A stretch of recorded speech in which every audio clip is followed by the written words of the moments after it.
If somebody comes to you and takes money from you, gives you nothing in exchange, well, he's stealing from you. As many would claim, joining this game and switching sides and becoming the state is in itself quite un-libertarian. There is no such thing as a territory where human beings live that is not under some sort of power structure. So given you were in a decision-making position and people would approach you to build a free city in your country, what would you say? Hello, Johannes. Nice to meet you. Johannes is the was a presidential candidate in Chile in last year. He got 40% in the presidential election, and he's the leader of the National Libertarian Party. And today he's joining us here in Germany at the Afuera Fest, which is a local libertarian party slash festival. And you traveled from Chile. Johannes, what brought you here? Oh,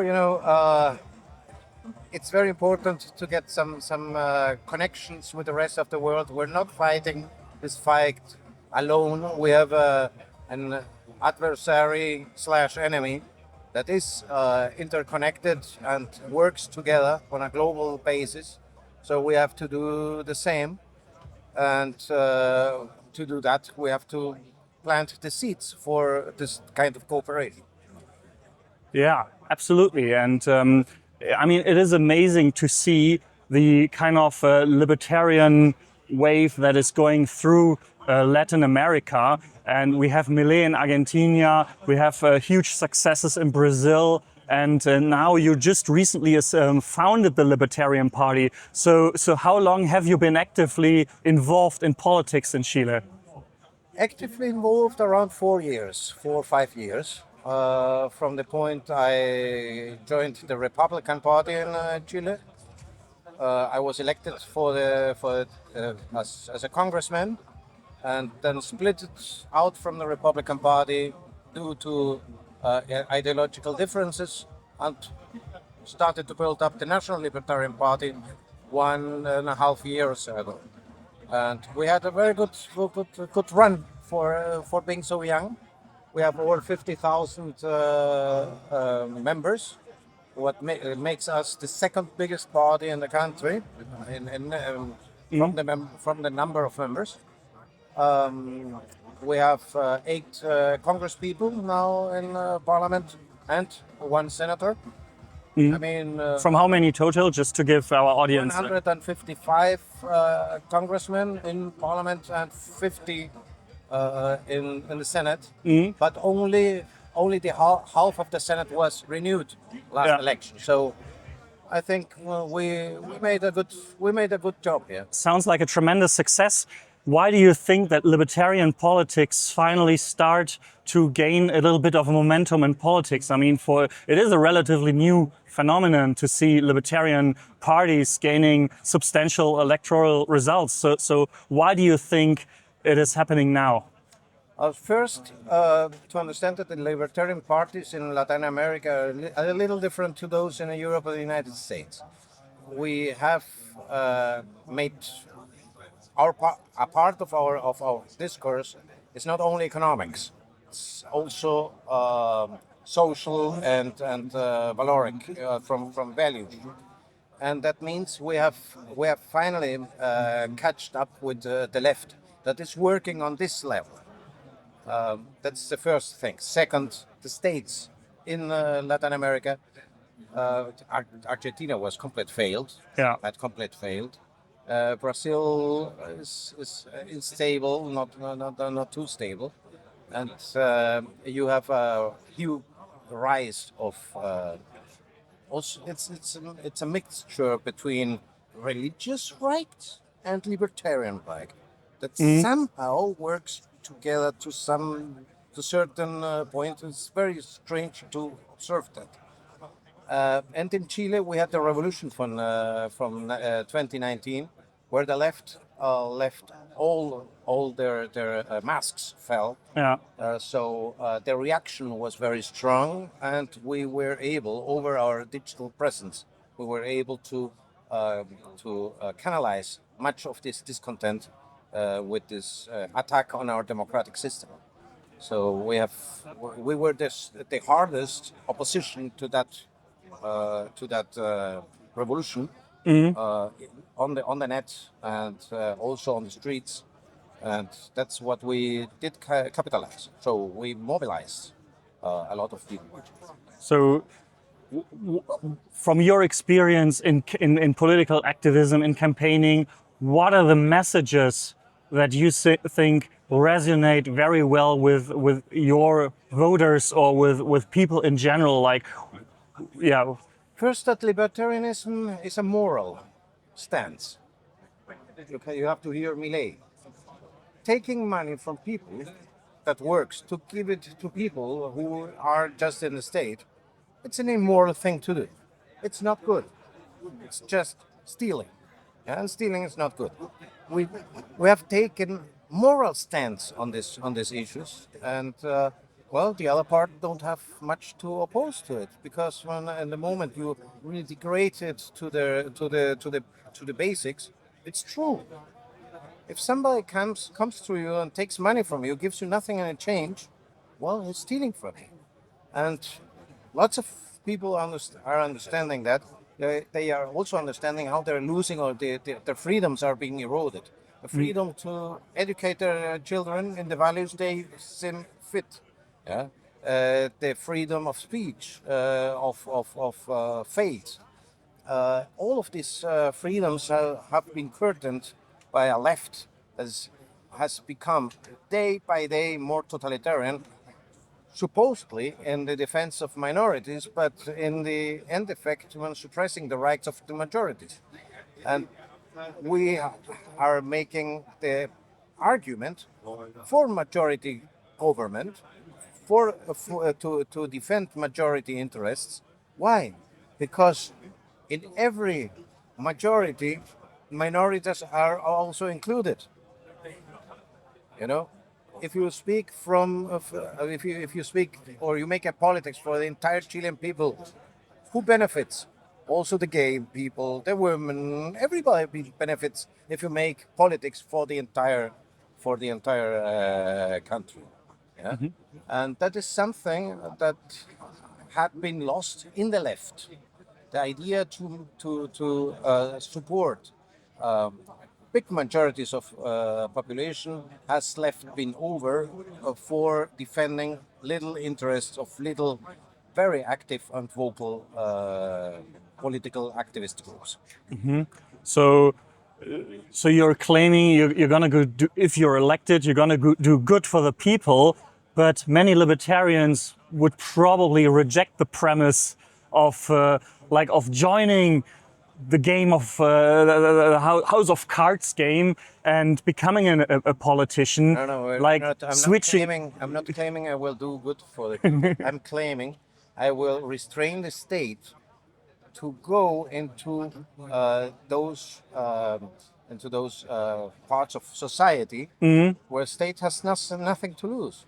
The state doesn't have to tell you how to teach your children, or what to tell your children, or what to believe, or how to speak, or things like that. We're speaking about going into power to take the weapon of power and keep it safe from children, because that's what leftists are, children who think they can fix the world just with their will, and there is always somebody who's the bad guy, and that's why the world is not perfect. That's not true. That's a childish way of seeing the world, and this child with weapons and with power are very, very dangerous. Yeah.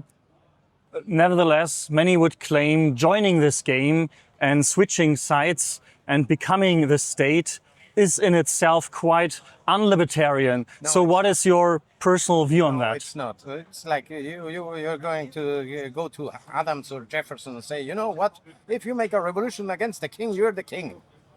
Come on. That's stupid. We're just trying to get an organization that you cannot get rid of, because when no state, 2 days later is another state as imposed. itself into the territory. There is no such thing as as a territory where human beings live that is not under some sort of power structure. Okay. The question is, what kind of power structure will you have in your territory? And there is the point where libertarians have to take responsibility themselves and not be childish. That means, okay, you cannot get rid of it. What do you do of it? And that's the question we have to answer. We have to be always the force that is pushing against totalitarians, always pushing for more freedom. The way is the target is pushing in that direction. Advance. And, and if it's just 2 centimeters, it's better than everything we have lived in our lives. We have lost in the last 40 years so many freedoms. Yeah. The state is so omnipresent everywhere. When we can push back just a little back, we have already won something. And if you don't want to push because you're too lazy, or you think you're not good enough to do the thing, well, we will lose. We will keep losing. I don't like to lose. Well, I understand, but the answer we're at the Free Cities Foundation that we are giving to the question of the governance structure is, of course, to build more free cities. This is great, but I'll tell you too. To build a free city, you will not get rid of governments. You will do it with the allowance of some government that says, you know what, well, let's do it. You'll be free in our territory. But you will still have to get protection and defense, and if you don't have it, well, somebody else will occupy the state, especially if it is economically successfully. So, where can you build a free city if not in a country that has a state that allows a free city? Absolutely, and that is kind of the reason we are sitting here together, because usually at the Free Cities Foundation we speak to builders, to people who want to build a free city, to community leaders. We speak to people who support building free cities by contributing with their workforce, their investment capability. But we rarely have the opportunity to speaking to politicians who would potentially be willing to support such a cause from the side of a host nation. So when you would be, so given you were in a decision-making position and people would approach you to build a free city in your country, what would you say hypothetically? Like, where do you see the opportunities? Where do you see the political risks? Like, share your point of view on the whole topic from the politicians' side. From the politician's side, well, the opportunity is to have a core that develops on another velocity than the main country, with less regulations and probably a very, very dynamic inner life. You know? Yeah. That's one thing. That means a hub of wealth creation. That's the interesting thing for a country. The problem or the questioning would be, okay, which laws will apply? You want to have your own laws? That's logic if you want to be a free city. At least a little bit, yeah. Then we have to come to some agreements. That would be a very hard negotiation. Due to, for example, but I'm just extra or taking the argument to the extreme. Yeah, we couldn't have a free city that allows slave trade. No chance. Okay, we would be as a country with because we don't give up defense or sovereignty. Yeah, we would be then responsible for that what is doing there.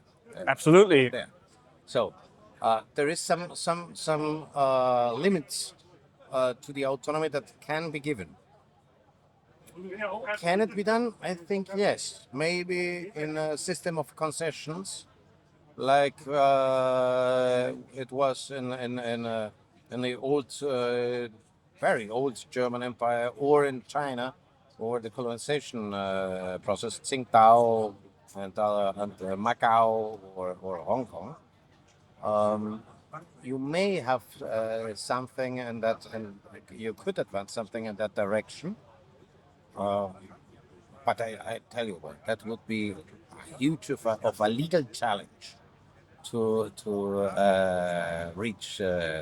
reach that kind of, or to make that kind of decision. And the other thing, somebody has to pay for it. There is no free meal. Well, I think this is where the operator would take care of bringing in investments, which is one of the arguments that governments usually respond very well to, getting more foreign direct investment. On the other hand, from working in free cities and talking to governments, it seems much easier convincing the politicians than convincing the voters of the politicians. So politicians are often, they are on board, they like our idea, but they push back and say it will be quite hard to sell this concept to their voters. So what do you think about this whole notion of states allowing free cities that have a larger degree of autonomy within its borders?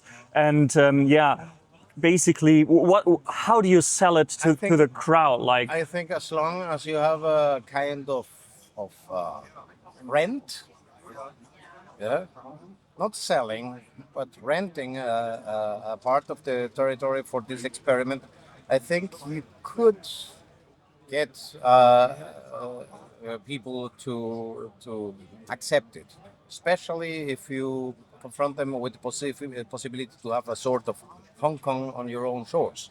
You know what I mean? Because that would this hub of development would irradiate into the country, of course. I think you could.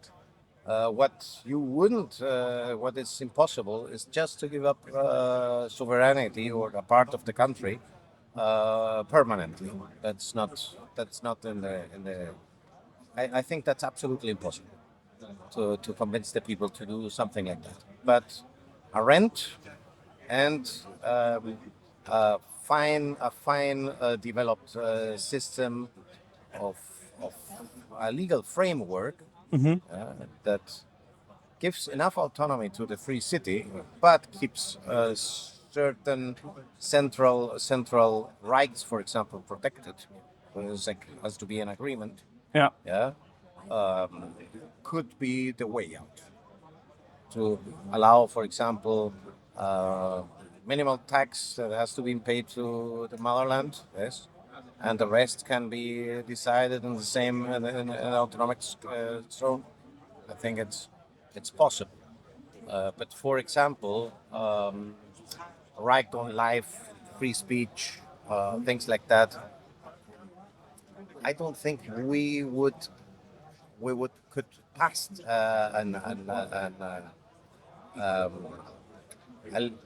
a legal reform that would allow in some part of our territory this human rights not to be protected by the constitution. Well, that's what many others have as their political concepts. But we at the Free Cities Foundation, we lean quite heavy into having rather more than less of these rights. I know. So, I agree, but don't forget a lot of these things have to do with also with understanding of power and who takes the last decision and if the people will be protected or not. That's more. It's a question of trust, you know, and that the free city doesn't develop on certain matters of principle too far away. I don't speak about administration or taxes or things like that, you know, but certain matters of principles too far away of the main country. Yeah. You know, I mean, if you want to introduce Sharia law, well, I don't know. Well, personally, I would say that the free city needs to blend in to the culture of the country. That's what I think. I think that's what I'm trying to explain to you. Less regulations, perfect. Less. You have to have a system of for resolving controversies. Yes. If there is some, you have to check how do you do it with the control of imports and exports. Yeah, that will be from the state for the free city, or after the free city from the state. I mean, from the city, the free city to the country itself. You're clearly not on the free cities path yourself. You want to become president, I assume. That we're gonna see I you. want to make a free country. That you're gonna re-enter the next election race. The whole of Chile has to be a free city. Yeah, I mean, that is a little bit what Milei is also claiming for Argentina. That is one of the reasons why he has pushed back on free cities. His overarching goal is, of course, the same what you're saying. He wants to make Argentina a better place. But yeah, like the question is, of course, to what degree can an elected politician change the trajectory of his country? And many politicians have not lived up to their expectations. So how do you see your own engagement in politics in these regards? Why do you think you're gonna make the impact in politics that other leaders have failed to deliver? I don't think so. I just do. It's just you're. It's just I don't go expecting success. I don't go in expecting success. We just work for it. And if we can advance in some part of the legal system or in the cultural war, we have already won. Not one big, but one. You know, we're not looking for for an utopia. We're just fighting to get there.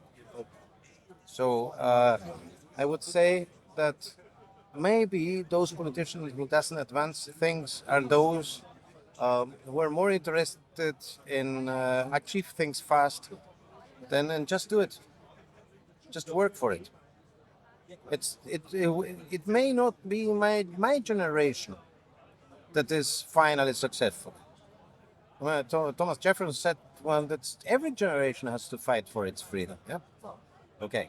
It may not be my generation that is finally successful, but we will have successes, and we are showing successes. We stopped the most extremist left you have seen in Chile in a very long time, financed by Venezuela and Cuba. Very violent. We stopped them on their tracks. We're pushing them back. We're getting our country back. And yes, the government now is, well, a little soft for our taste, but we are pushing also the government in the right direction. And we have successes to show.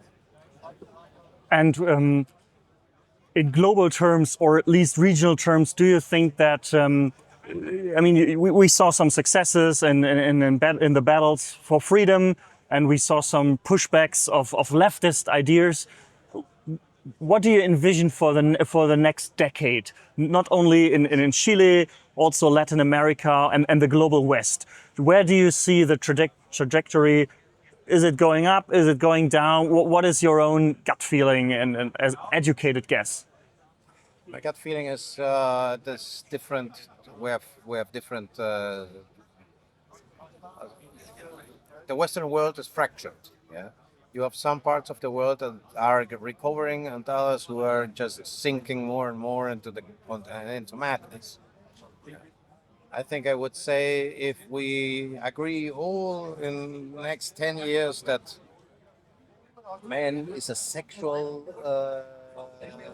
description of a human being and not just an identification, we would be more or less back there where we were when they wrote Adam and Eve in the Bible, you know. But that would be just if we could go back just to rational thinking in society, we would have the rest of the road is paved. into success. So I think we are advancing in that direction. I think what we are living now, there is this pushback, this very strong pushback over state's power over those dissenters, yeah, shows that we are winning the argument. So they have, again, nothing else to show than brute force Yeah. to try to shut down dissenters. And if we can keep going and take this brute force from them, put it into a basket and close it away, yeah? We will win. That will be the end. They will first ignore you, then they fight you, then they say we were all the time with you. Yeah.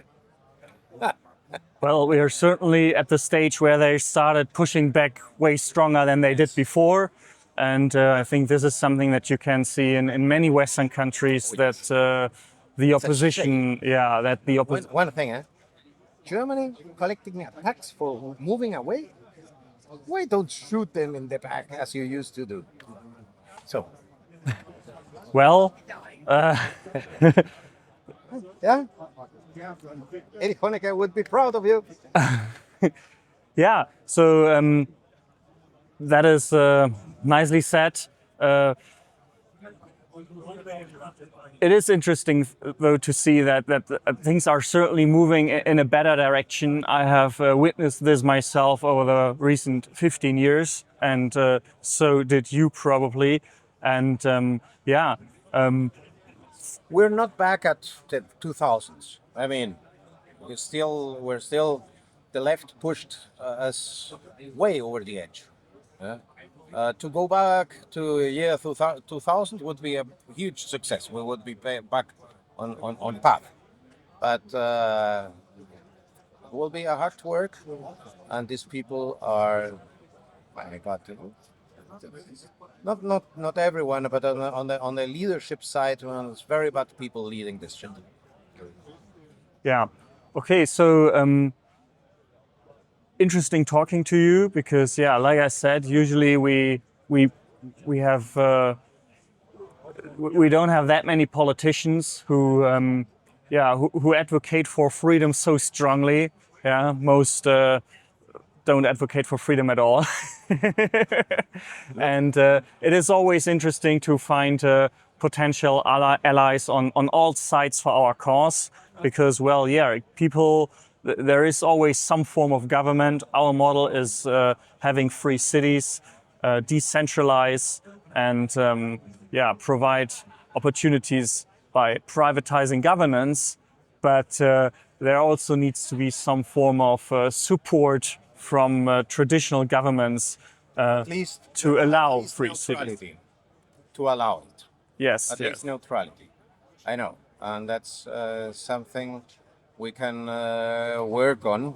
But again, it has to be a business that brings benefits to both parts, and those benefits and costs has to be put in front of the people with absolute transparency, so they can later, well, at least complain against their politicians if they did something they don't like. Yeah, absolutely. Thank you very much for joining us. My pleasure. Yeah, Thank you for the invitation. thank you.